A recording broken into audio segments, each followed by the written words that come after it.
మీనాక్షి నటరాజన్ విషయంలో బీజేపీ దుర్మార్గంగా వ్యవహరిస్తుందన్నారు TPCC chief Mahesh Kumar Goud. దేవుడి పేరు చెప్పకుండా బీజేపీ నేతలు గెలిచే దమ్ముందా అని ప్రశ్నించారు.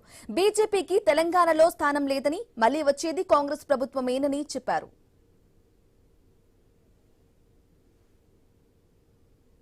లక్షల కోట్ల సంపద ఈశాన్య రాష్ట్రాల నుంచి దోచి అదానీ అంబానీల పొట్టన పెడతా ఉన్నటువంటి మహా దుర్మార్గుడు మన ప్రధానమంత్రి. ఇటీవల జరిగిన మీనాక్షి నటరాజన్ గారి యొక్క నామినేషన్ తిరస్కరణ, ఒక మహిళని కూడా చూడకుండా ఎంత దుర్మార్గంగా మీరు రాజీనామా తిరస్కరించారో, ఆ తిరస్కరణ గురైనటువంటి తీరు చూస్తే మోడీ ఎంత దుర్మార్గుడో మనకు అర్థమవుతుంది. నిజాయితీ పరురాలు నిక్కచ్చిగా పార్లమెంట్ లో మాట్లాడుతుంది కాబట్టి అడ్డు తొలగించుకోవాలనుకున్నారు. అదే జార్ఖండ్ లో మాత్రం అంబానీ బంధువుకి నామినేషన్ పత్రాలు సరిగా చేయకుండా మళ్ళీ పిలిచి మళ్ళీ కొత్త నామినేషన్ తీసుకుంటారు. ఇదేం ప్రజాస్వామ్యము?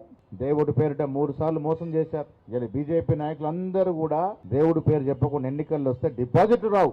పవన్ కళ్యాణ్ లాంటి వాళ్ళని వాడుకొని ఇక్కడ మళ్ళా పాగవేసే ప్రయత్నం చేస్తూ ఉన్నారు. తెలంగాణ రాష్ట్రంలో రాష్ట్ర ముఖ్యమంత్రి రేవంత్ రెడ్డి గారి నేతృత్వంలో ఇస్తున్నటువంటి వచ్చే ఎన్నికల్లో మళ్ళీ మేమే వస్తాం.